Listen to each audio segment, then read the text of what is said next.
Now, if you thought that this bass guitar refit, rebuild, was getting a little bit extreme, then I'm afraid you've seen nothing yet. Stay tuned.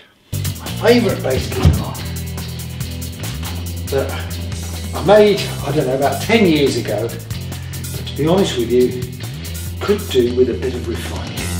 That truss rod looks like it's pretty well jammed in there. The truss rod is completely stuck, so that is a bit of a problem. And I was just thinking, I've never really liked this fretboard, so why don't I take it off and replace it?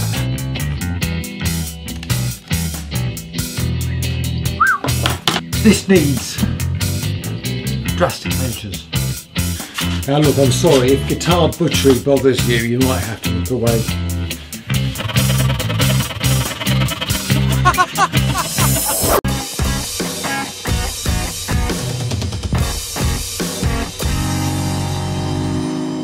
Let's get going. Hello there and welcome to episode 4 of my bass guitar refit, rebuild, makeover, whatever you like to call it. Now then, in the last video I made a jig for cutting fret slots, and so if you want to see how I did that, please go back and have a look at the other video. If you want to go and see how far I've got with this bass guitar so far, please go back to the beginning of the series and watch it from the start, because yeah, been quite interesting, this one.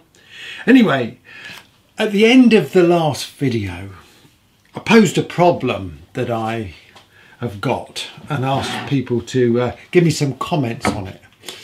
And that is that when I planed the top of this guitar down, I planed a little bit too far and revealed a hole, which is where the jack socket goes. Now then, I asked people if they could give me some ideas on what to do, and I'm really grateful for all the comments that I got. And there's a lot of ideas in there. And now I've just got to think, what is the best idea?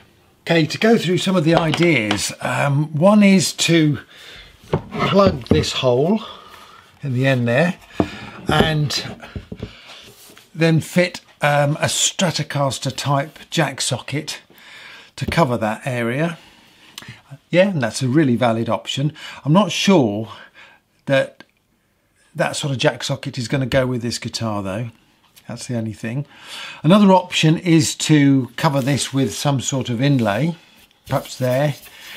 And in actual fact, I have thought about this because I don't like the position of these pickups, so I'd like to move them back if possible, because I've got a neck pickup to put in now. So, but I can't think of an inlay that would cover that would look sensible. The other thing is to use a scratch plate, and again, I'm not a big fan of scratch plates. And another alternative is to put a new top on it. And that got me thinking. You see, I've got this piece of olive, and yeah, if you watched my videos before, you know I'm a big fan of olive, and this is my last piece of it actually. But it would, I think, make a nice top for this guitar. But there's a problem, of course, because I've shaped the top of this, I've carved it. So in order for me to put a new top on this, I'm going to have to take it right down below that carving. Now that's going to be a real problem, I think. I'm certainly not going to be able to go as low as that, but then I don't think I'd need to, because I think actually I could get away with that. It's got a nice flush edge to it, and so is this bit here. It's just these bits that worry me. I'm just not sure.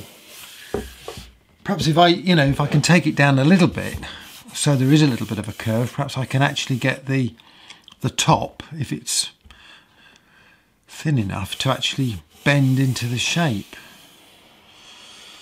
It's going to be a bit of a problem.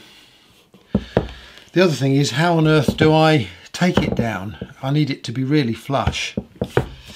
I mean, do I cut it in half? There's a scary thought. And feed it through the thicknesser. Whew. Decisions. Before I do anything though, I've got to see if this is a viable option, and in order for it to be viable I'm going to have to cut this piece of olive into two. Now I can only get 20 centimeters through the bandsaw to cut a veneer. I need to cut this through the center, so I'm going to have to trim this down to 20 centimeters before I do anything else. I'm just going to draw a line down here and just cut this bark off before I do anything else. Let's see, I can do it. That should do the trick. I've said it before, but olive dust is an irritant, especially on your skin. I know from experience, so I'm going to kit myself up.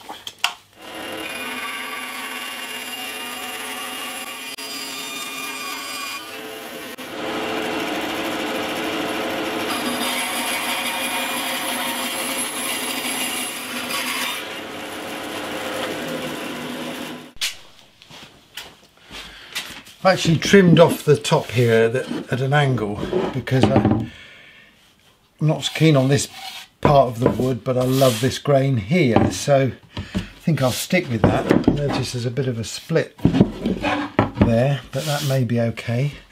Alright then, so I need to just see if I can slice this in half.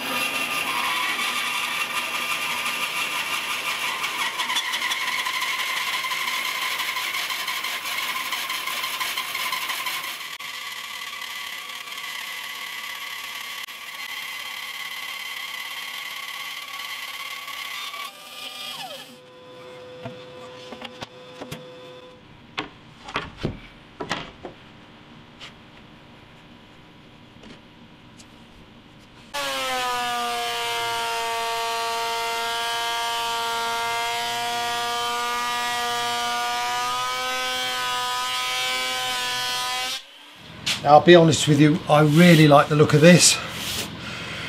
I've had to take it down to about 6mm to get it to be flush. I'm going to have to take some off the top of this. I think I'm going to have to cut it in half. Oh, let's do it, Dave, let's do it.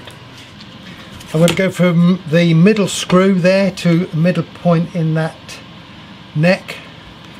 Draw a line straight way through.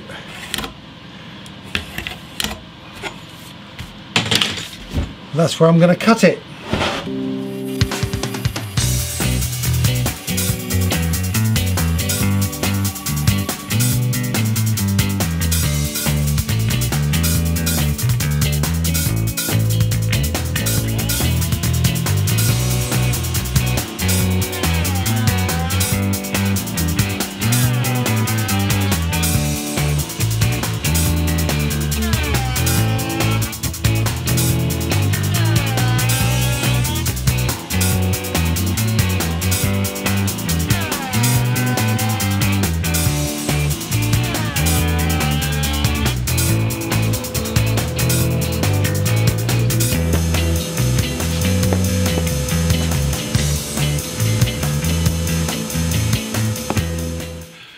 Right then, I've had a cup of tea, let the dust settle, and there's quite a bit of dust, and I know I've created a lot of sawdust by taking the top off this. I wasn't quite sure how else to do it so that I knew I was going to get both sides equal, so the thicknesser was the machine I used.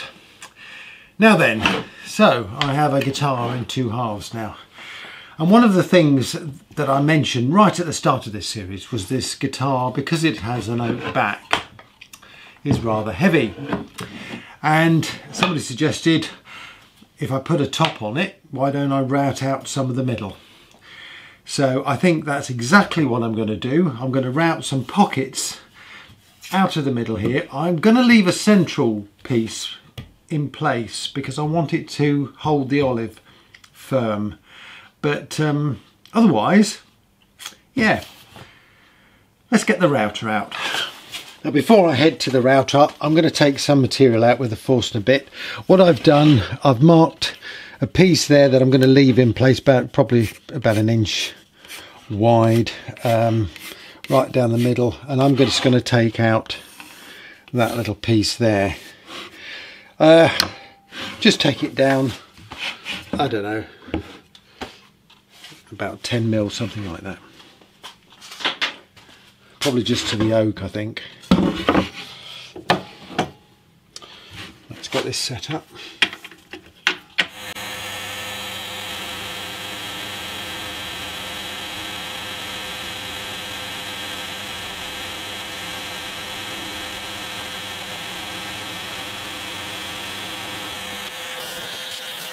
I'm going to clamp it in this fixture, my guitar body fixture, to allow me to route it.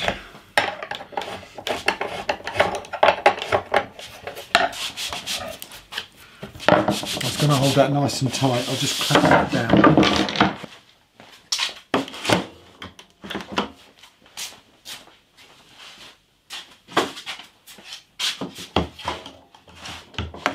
Okay, I'll just get it set up for routing. I put that hose in there to stop it sucking back through the workshop when I switch it on. Hang this over the top of this to there. It keeps the wire and the vacuum out of the way.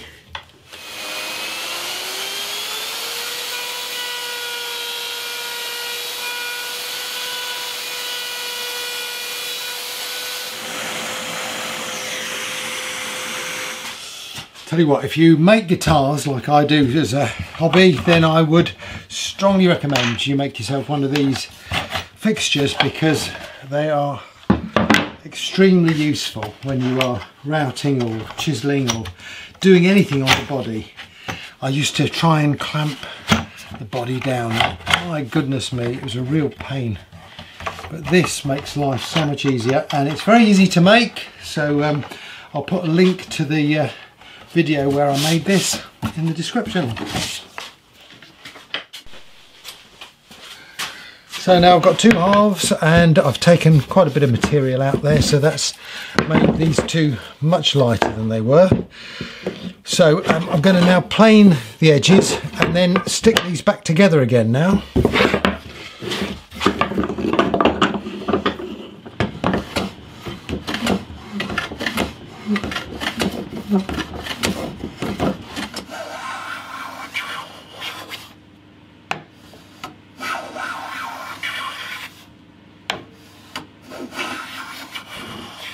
I always tend to lean heavier on this edge when I'm planing a top like this, and of course that has its disadvantages, but it also has its advantages, in so much as if you know that, then if I need to take some off that side, I turn it round that way, and as long as I'm taking just very thin layers off,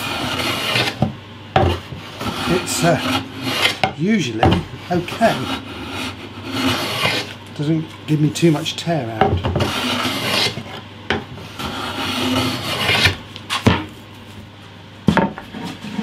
It's this join at the back that I want to get as close as I possibly can.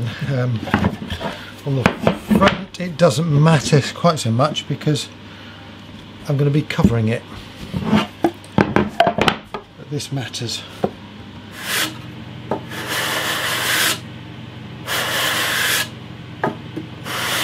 Okay, I think that's about as good as I'm going to get it. I've got a tiny little gap there on the end, which is going to have to be filled with a bit of dust, I think. But the rest of it, well, that's as good as I'm going to get that. Okay, so I'm really pleased with what I've managed to achieve today. I'm going to stick this body together. I'm not going to stick the olive together at the moment because I know that you need to let it sort of work out its stresses and strains, so we'll give that a couple of weeks before I stick that together. I